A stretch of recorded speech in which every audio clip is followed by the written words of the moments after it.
silminnäkijässä tänään. Ja jos ihminen ei jaksa enää hengittää, silloin hän ei voi elää. Masha ja Oleg saavat Suomesta sellaista hoitoa, mitä eivät saa Venäjältä. Miten leikkausturismin käy poliittisissa paineissa? Ну, как предполагают врачи по этой болезни, лет 30.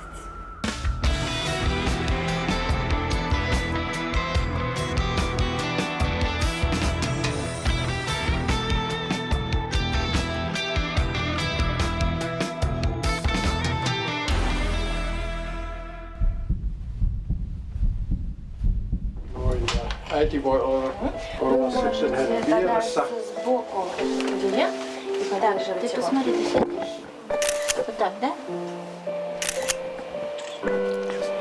Se jakkaran kanssa voisi kääntää. Taudin vaikeusaste vaihtelee hyvin suuresti ja onhan jopa lapsia, jotka kuolevat jo ihan lapsena. Mutta ne, jotka kasvavat aikuiseksi, ne voi elää ehkä 30-40-vuotiaaksi. В общем и целом это важно, да, умение позвоночника нам важно для того, чтобы продлить жизнь. Вот так, наверное, короче. Pietarilainen Oleg Baikov sairastaa X-kromosomin kautta periytyvää Duchennen lihasdystrofiaa, johon sairastuvat vain pojat. Oireet alkavat 5-6-vuotiaana. Первого класса школы Олег еще ходил. В первом классе вот он еще там мог стоять, да, а после этого уже, после 8 лет он уже на коляске исключительно передвигается. Leikkaus, jossa käyrä selkäranka suoristetaan, ei paranna lihasheikkoutta. Se saattaa kuitenkin tuoda lisävuosia ja helpottaa elämää. Tässä ei ole kysymys tämän pienestä kauneuskorjauksesta, vaan tässä on kysymys ihmisten ryhtistä ja hänen koko olemuksensa on niin kuin outo. Ja sitten kun selkä on suoristettu, silloin tulee lisätilaa vatsan ja keuhko-ontelon elimille ja nimenomaan keuhkojen toimintaa helpottuu selvästi. Monet ovat myös sanoneet, että se on niin kuin lisännyt myös itsetuntoa. Leikkauksesta on kulunut 3 päivää. Tänään on tarkoitus selvittää, suoristuiko selkä ja miten paljon. Noin. Noin, eli okei, hyvä. Joo, hän on kasvanut 20 senttiä. Eli istumapituus on 20 senttiä kasvanut. Jos katsoo näitä kuvia, mitä on ollut ennen ja mitä on nyt, että mielestäni hän on ihan eri ihmisen näköinen. Ну, хорошо, что все прошло удачно. Мы боялись, как вот он отойдет от наркоза, как он будет дышать, как долго будут боли. Сейчас хочется просто дождаться момента, когда боли совсем утихнут, чтобы ему было легче. Вот. И опять же ждем много вот этих вот ощущений, как приспосабливаться будем дома. Sitten me siirretään sua taas tänne reunemmalle tässä sängyssä. Ну, поскольку у нас домашний обитатель это я, поэтому мы с Олегом, наверное, какие-то там месяц-полтора вполне вероятно, может быть меньше, может быть больше проведем дома. Ну, у меня, наверное, задачка основная будет, кроме того, что Олегу помогать в нынешнем существовании, просто адаптировать дом для его существования, да, технические средства реабилитации, мебель, там, ванну и так далее. Kokeile taas oikein pitkään se puhallus. Ortonin liikevaihdosta venäläiset tuovat 5-7%. Tänä vuonna se tarkoittaa noin 1 000 000 euroa. Syöpäklinikka Dokrateella venäläisten osuus liikevaihdosta on jo noin 1/4, eli 3 miljoonaa euroa vuodessa. Sitten kokeile vähän liikuttaa päätä. Дома дойти в коляске, просто что болеть. Просто отсюда меня на этом на лежачем повезут. А в поезде тоже можно полежать. А до машины в машине и до дома пока дойти.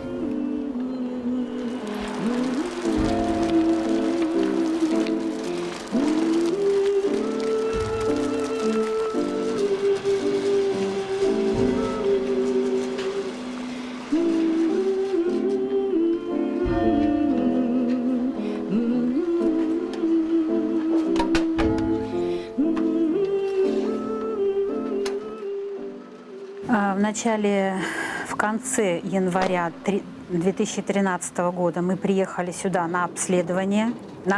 Клиника дала добро, что нам сделают операцию. Тогда я подала документы, заявление в Русфонд. Русфонд зависит у нас от такой акции, которая проводится на Первом канале. Называется акция «Добро». А люди, которые они, значит, отправляют смс-ки по 75 рублей за добро. И снимают с них 75 рублей. И по всей этой России. Maassa leikattiin Suomessa syyskuussa 2013, puolisen vuotta Alegin jälkeen. Terve. Terve. Terve. No niin, tässä on uusi tuoli. Nyt hän on tullut takaisin hakemaan uutta pyörätuoliaan, jonka Rusfond niin ikään maksaa. Тебе нравится, Maria? Еще как. Нравится. Tämä tanskalainen sähköpyörätuoli on alan ehdotonta huippua. Hinta reilut 20 000 euroa. Suomeen näitä myydään vuosittain vain muutamia. Voitais säätää noin jalkatuet seuraavaksi. Nyt ne on ehkä vähän liian alhaalla, että niitä saa nostaa sitten. Että tossakin on vielä pari senttiä säätövaraa tollain. Все нормально. Я боюсь отчасти боюсь. Пробуй. Вперед, назад, как там? Сначала вперед. Стой. Так, теперь развернись к мате. Я просто в восторге, потому что я обычно меня возила мама, и тут я сама, совершенно сама. Это просто что-то невероятное.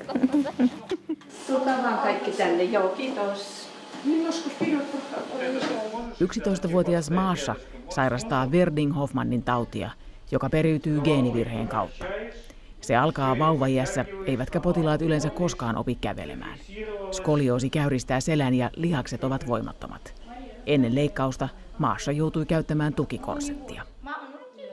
Он везде жмет, и за 10 лет я настолько устала от него, то что я готова была хоть там на березу залезть, хоть там на ель. Мне хоть бы было бы, избавиться от него навсегда. В России не берутся за такие операции, потому что руки слабые, и внутри слабо, и легкие слабые, а не могут бояться, что они после операции дышать не будут. Ole hyvä. Hauska kuulla. Silloin minäkin olen onnellinen, jos sinulle hyvin menee. У меня было такое ощущение странное, это одновременно и радость, и одновременно и горе из-за того, что мне больно. А из-за того, что радость, то что я наконец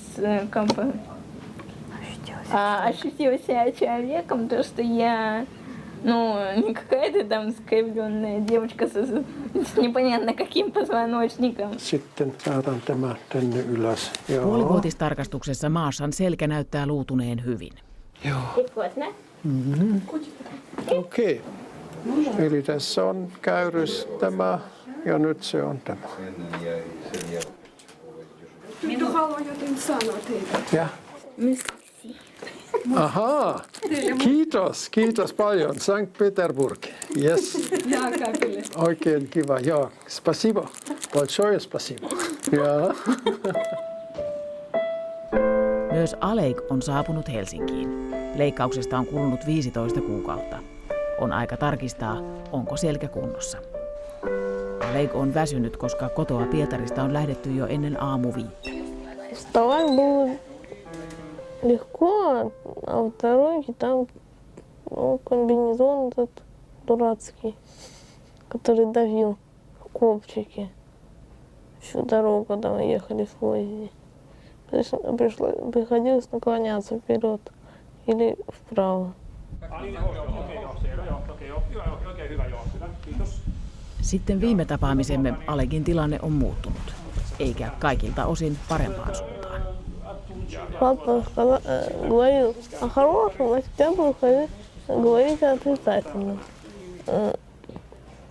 Зубы, в смысле, придумал всякие разные способы, чтобы я сам ел и чистил зубы и так далее. Всякие подставки и все такое. А раньше мне легче получалось наклоняться, и легче, естественно, есть и все это остальное делать. И еще у меня устает попа. Leikkauksen jälkeen isän elämä on mullistunut.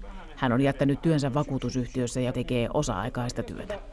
Мне показалось, что приложить эти усилия в сфере благотворительности, оно как-то благороднее и приятнее. Поэтому я и сейчас не планирую все время сидеть в конторе, но при этом в настоящий момент времени я работаю в благотворительном фонде. Помогают не только таким, как Олег, плюс потихоньку пытается продолжаться наш собственный семейный проект, в котором мы pытаемся снимать кино о путешествиях на инвалидной коляске. Venäläisiä potilaita käy Suomessa vuosittain satoja.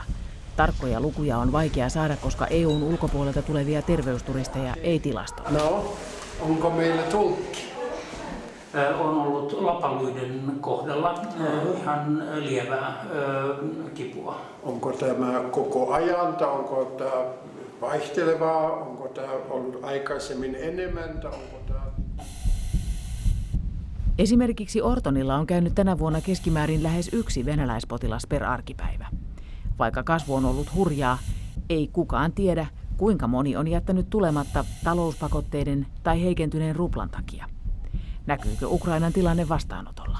Ei siis ainoa muutos, joka on tapahtunut, on, että näiden potilaiden lukumäärä on lisääntynyt, mutta se johtuu vain siitä, että sana on levinnyt. Alegin istuminen on leikkauksen jälkeen huonontunut. Syynä on lihasheikkous. Alegin selkä, pakara ja reisilihakset eivät pysty tasapainottamaan hänen istuma-asentoaan, kuten terveillä ihmisillä. Onko tässä ollut mitään tulehdusta täällä arven alueella? Hoito, jolla pystyttäisiin korjaamaan sitä perusvikaa, joka on lihaksessa, sitä ei ole vielä olemassa. Ja niin kauan kun tämä lihasvoima ei huononne, en elä. Mutta jos se huononne, sitten huononne vielä. Ja jos ihminen ei jaksa enää hengittää, silloin hän ei voi elää.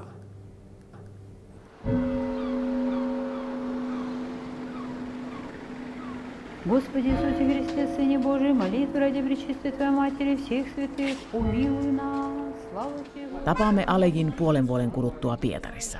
Hän käy lastensairaala hospitsissa silloin tällöin. Maasha askartelee täällä joka tiistai. Hospits toimii myös kohtauspaikkana pitkäaikaissairaille lapsille ja heidän vanhemmilleen. Rahoituksensa se saa sponsoreilta. Я вам уже говорила, что у нас есть вот в хосписе такие детки. И один из них ребенок, Буря, сделал первую операцию. Мамочка его узнала по интернету, что в Ортоне можно сделать такую операцию. И потом мы через нее, потом Олег узнал, а потом уже они дали нам информацию, и мы приехали тоже. Потом, когда появился Олег, мы к этому как-то постепенно привыкали, и нет в этом ничего страшного, даже определенные преимущества в этом есть. Да?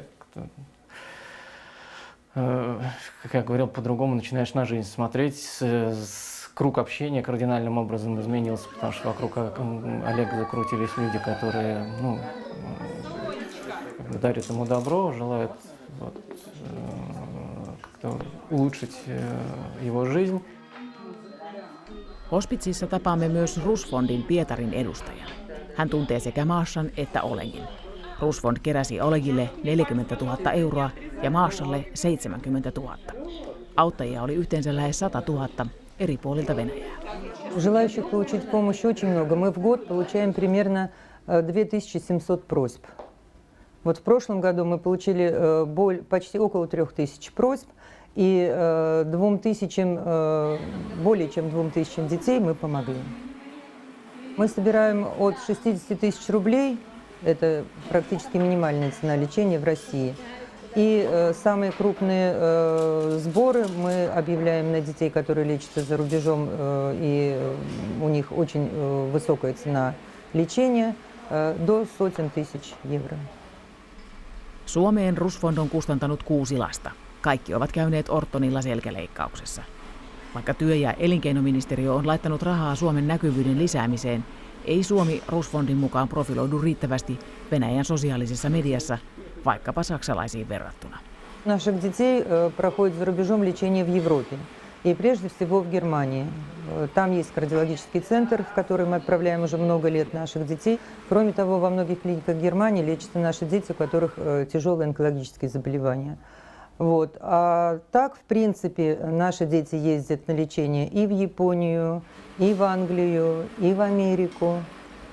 Я бы сказала, да, что финны не слишком активны и не слишком они активно продвигают свои услуги на нашем рынке. Mutta entäpä ruplan devalvoituminen ja Ukrainan tilanne? Miten ne vaikuttavat sairaiden lasten mahdollisuuksiin päästä ulkomaille hoitoon? Jäävätkö Ortonilla leikatut ainoiksi? Я пока не могу сказать, как он скажется в дальнейшем, пока мы не ощущаем того, что этот кризис каким-то образом отрицательно сказался на наших сборах, на том, что люди стали меньше давать. Нет, этого нет. Мы прошли уже в 2008 году дефолт, когда был у нас в России, да, и этот кризис, тот кризис показал, что в принципе это не сказывается на доброте и на суммах пожертвований наших помощников.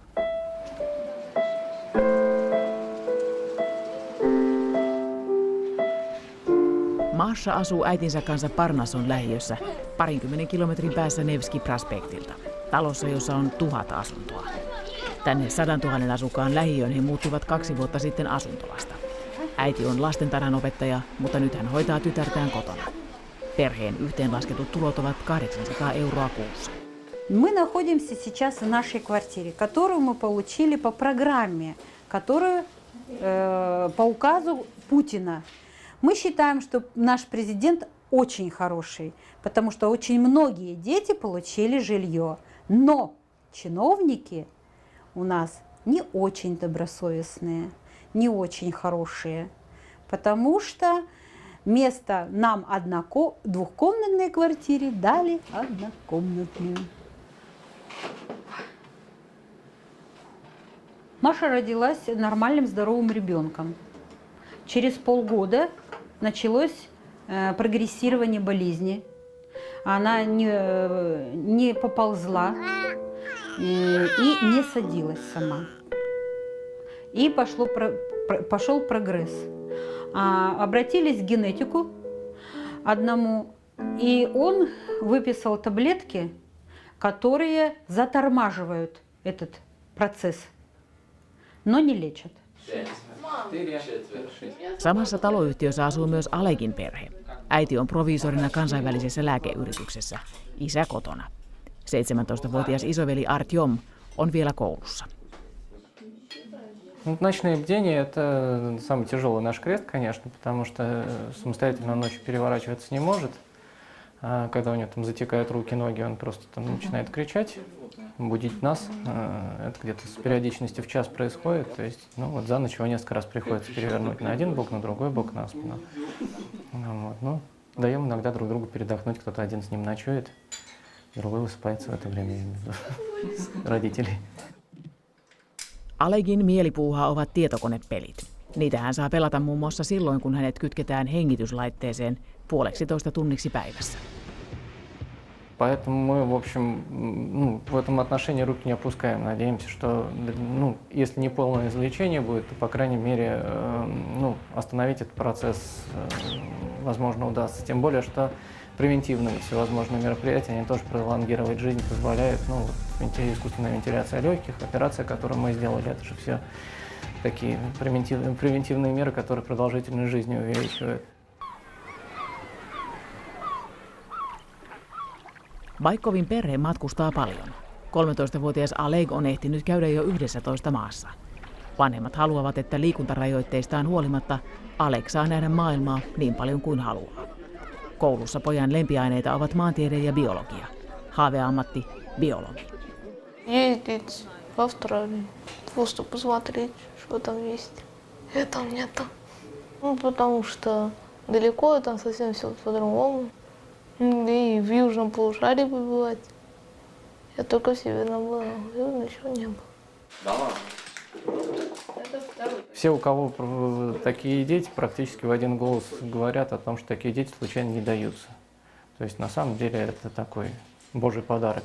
С другой стороны, естественно, в голове есть эта мысль о том, что такой исход он тоже возможен, тем более, что вокруг нас много людей, у которых уже детишек нету в живых. Но со временем к этому начинаешь относиться философски. Toisinaan Hospits toteuttaa lasten toiveita. Oleg halusi päästä katsomaan dinosaurusnäyttelyä. Olegin isälle lapsen sairastuminen on ollut elämän korkeakoulu. И точно так же потихоньку и отношение к смерти, оно тоже, все там будем, нет ничего более естественного. Да? В любом случае каждый человек умрет.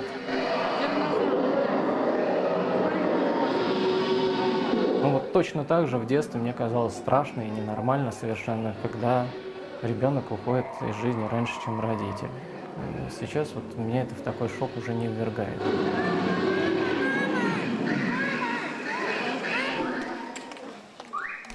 Venäjällä koulu alkaa 1. päivä syyskuuta. Oleg käy Ozerikin erityiskoulua, jossa opiskelee 130 eri tavoin vammautunutta lasta. Если болезнь его нам позволит, да, то, собственно, я не вижу каких-то серьезных проблем для того, чтобы он получил образование, то, которое захочет. Вот, и, в принципе, мог бы совершенно полноценно работать. Ну, естественно, в ряде отраслей, к этому физическая сила не требуется.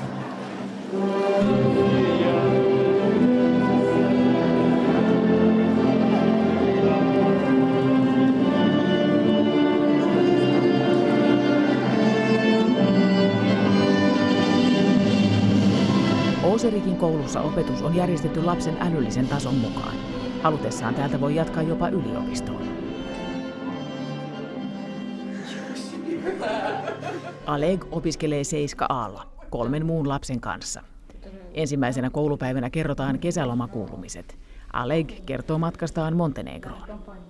Один раз, когда был дождь, мы почему-то вышли погулять с мамой, потому что он закончился. Волны были большие. Мы подъехали, ножки помочить надо. Нет, надо подножку убрать там назад, мои коляски. Вот. Он очень умный, хороший мальчик. Очень любознательный. Вообще класс у меня шикарный. У меня очень хорошие ребята. Мы друг у друга учимся. Я у них, они у меня.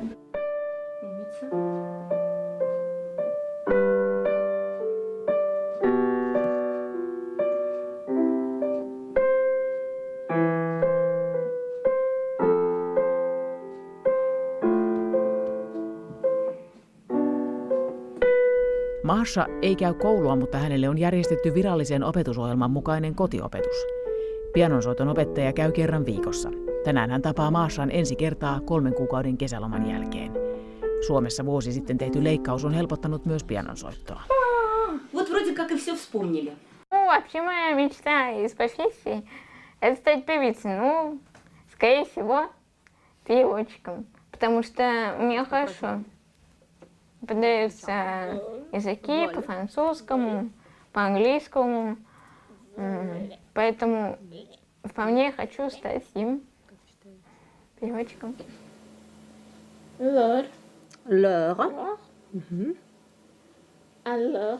Masha opiskelee ranskaa 2 viikossa. Äiti haluaa tarjota lapselleen kaikki samat mahdollisuudet kuin tavallisille lapsille.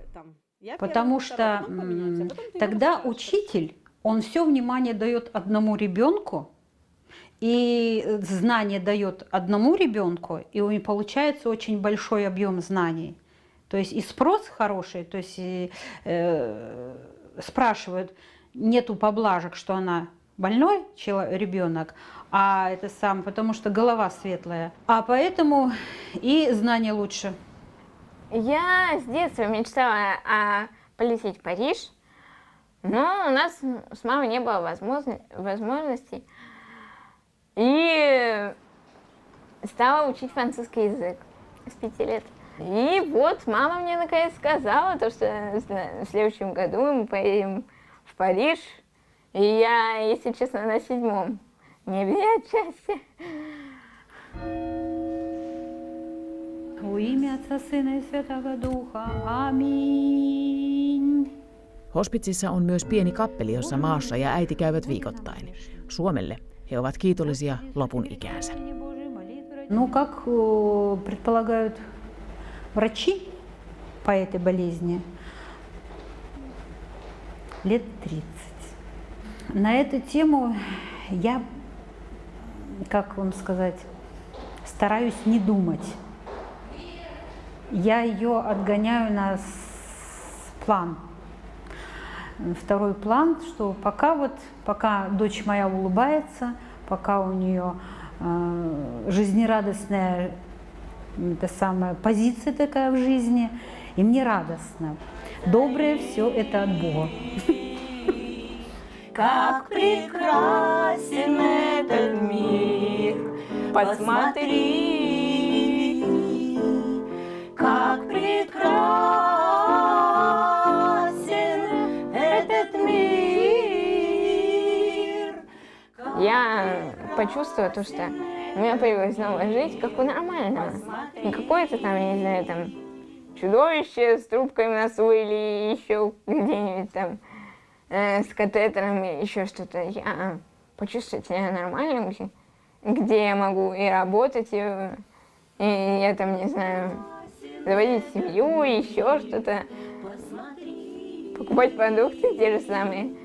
Как прекрасно